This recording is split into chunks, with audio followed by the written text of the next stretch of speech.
he had been swallowed by the ocean.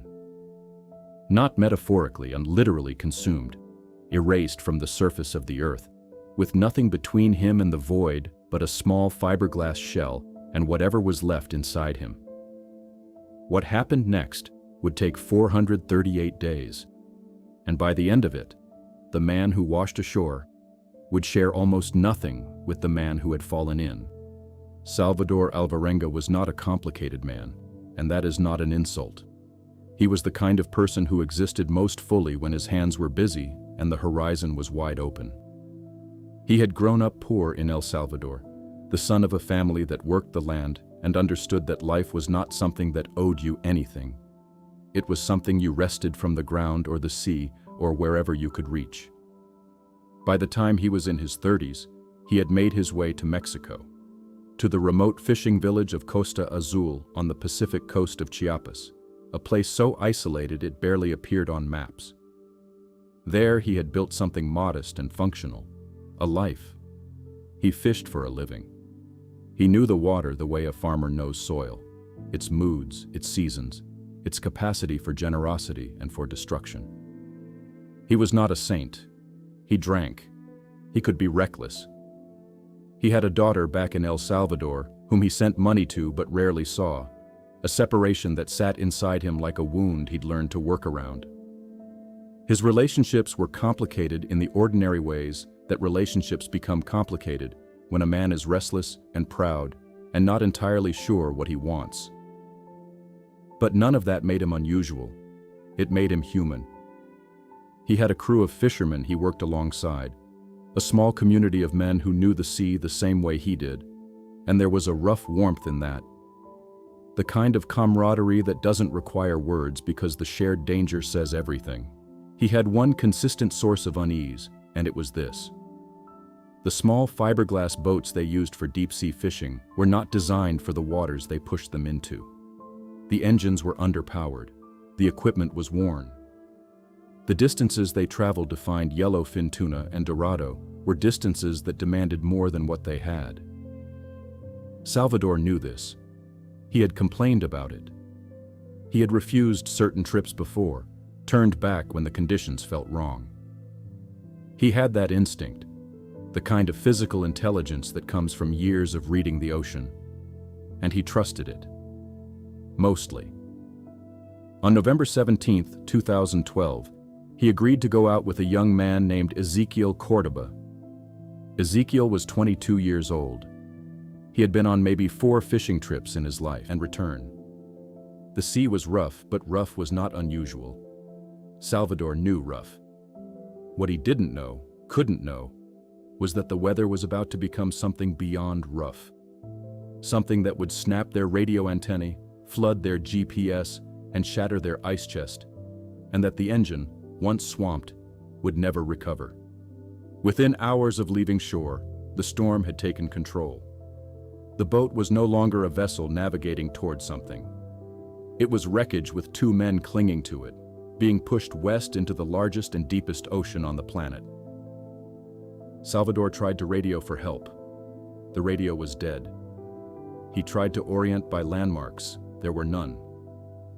He did what every person does in the first moments of a disaster that hasn't yet announced itself as a disaster. He told himself this was temporary, that someone would come, that the engine would restart, that the conditions would ease. He rationed his thinking the way he would later ration his food, carefully, because the alternative was panic, and panic was a luxury he could not afford. Nobody came.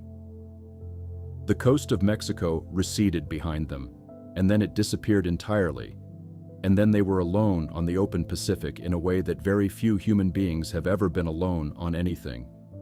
The currents that had taken them were the same currents that circle the North Pacific Gyre, a vast, slow rotation of water that doesn't return things easily.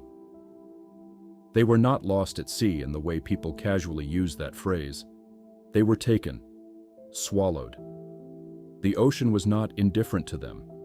It was actively, relentlessly moving them further from every human thing they had ever known.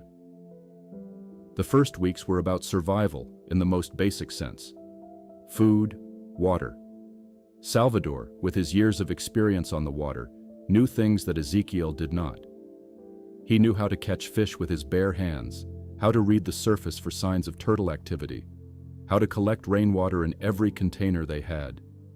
He knew how to make the body do what the mind didn't want it to do. He had been in hard places before, not like this, nothing like this, but he understood the grammar of deprivation. He began to teach Ezequiel.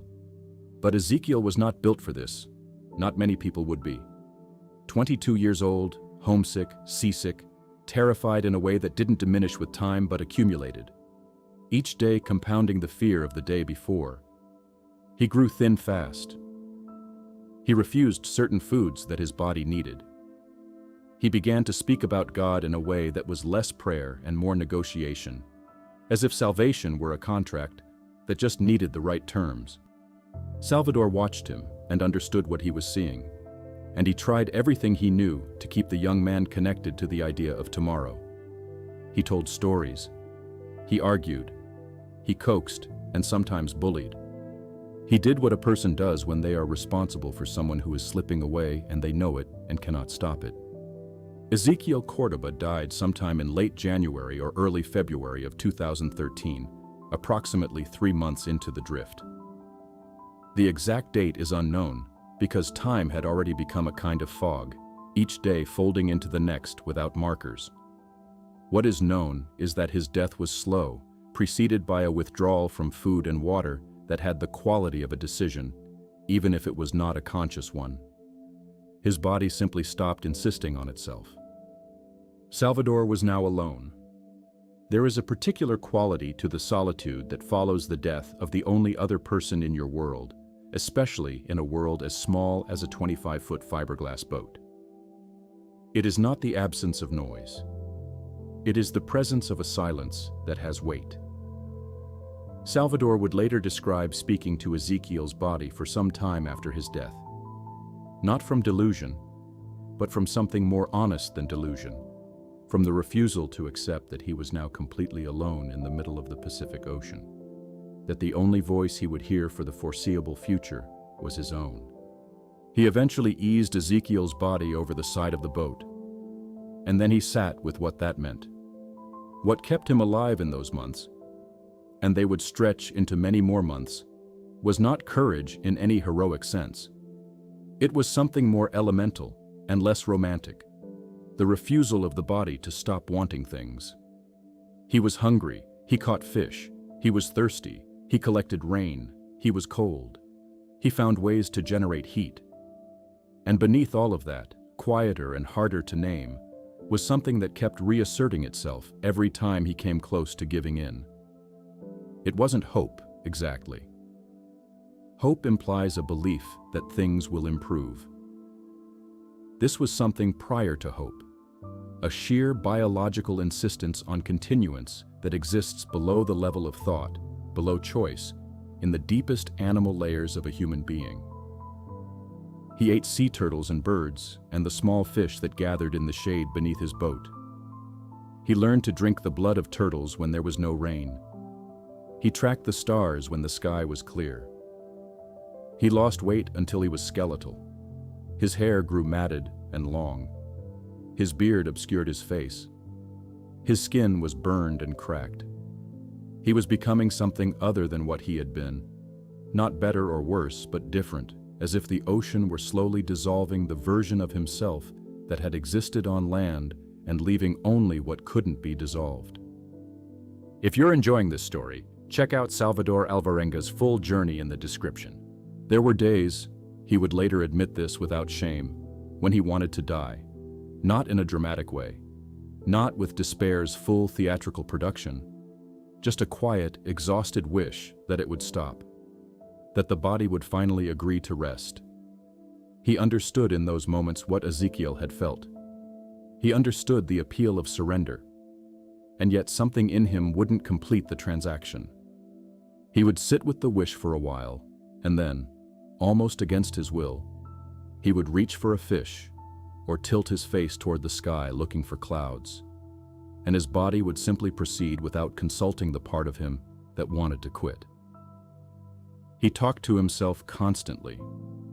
He talked to Ezequiel, to his daughter back in El Salvador, to God in the sprawling, untheological way that people address God when they are at the absolute bottom of what a human being can bear.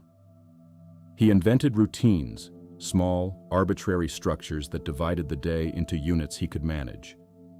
This is how the mind protects itself in extremity, not through grand resolutions, through the insistence on smallness. Today I will catch 3 fish. Today I will watch the horizon for 1 hour. Today I will not think about tomorrow. 11 months passed, then 12. By January of 2014, Salvador Alvarenga had been adrift for 14 months. He had traveled approximately 6,000 miles from where he'd started. The Pacific had carried him in its slow, enormous rotation and was now pushing him toward the Marshall Islands, a string of atolls in the Central Pacific so remote that many of them have no permanent inhabitants.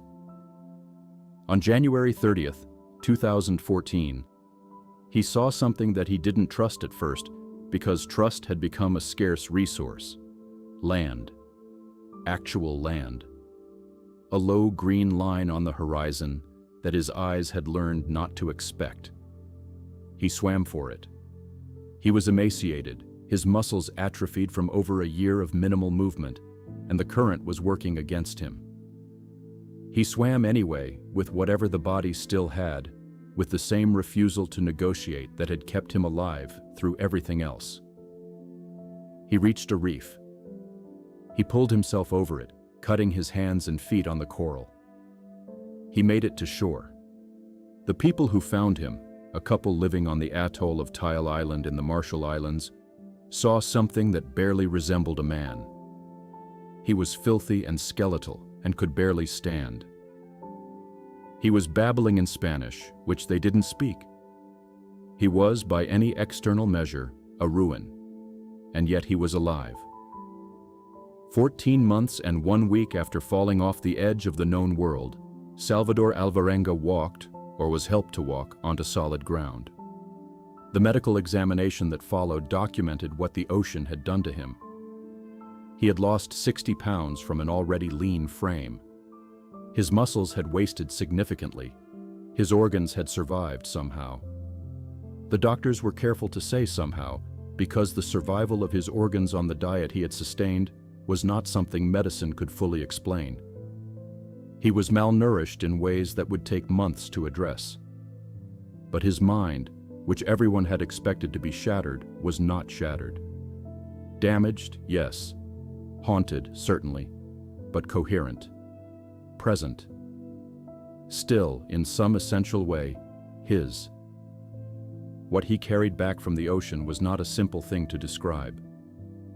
He returned to El Salvador and reconnected with his daughter, and that reunion, a father and daughter who had been strangers to each other in many ways even before the drift, became the ground on which he tried to rebuild something. It was not seamless. It never is. The man who came back from the Pacific was not the man who had left the shore of Chiapas in November of 2012, and the people who loved him had to learn someone new. He had nightmares. He had days when the land felt wrong under his feet, too solid, too still, after so long on moving water. He had a grief for Ezequiel that he carried quietly and that never entirely left him. But he had something else too, something harder to name. A relationship with his own capacity for endurance that had been tested in a way almost no human being's ever is, and had not broken. He knew something about himself now that he could never have known on land.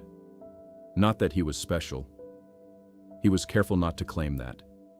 Careful not to let the story become a story about his extraordinary nature. What he knew was more specific and more humbling than that. He knew what was left when everything else was gone. He knew the bottom of himself. Salvador Alvarenga eventually returned to fishing. Not immediately, not without difficulty, but eventually. He went back to the water. Some people found this incomprehensible. The thing that had nearly killed him. The thing that had taken 14 months of his life and the life of a young man he'd been responsible for. And he returned to it. But perhaps this is the most honest thing the story tells us. That survival is not the same as being saved from something. That the life you come back to is still the life you know how to live. That the ocean was not the enemy. The ocean was simply the ocean, vast and indifferent and alive in its own way. And he was a man who knew the water, and that knowledge was still his. What does it cost to endure that? What does it cost to be the one who lived when the other one didn't? To carry that weight alongside everything else? These are not questions with answers. They are the questions that settle into a person and stay there. They shape the way you hold your coffee in the morning. They shape the way you look at your daughter. They shape the particular silence you reach for when the noise of ordinary life becomes too much. The silence that has the quality of the open sea, immense and humbling and real. Salvador Alvarenga survived 438 days alone on the Pacific Ocean, not because he was stronger than Ezequiel, not because he was chosen, not because the universe had a plan for him.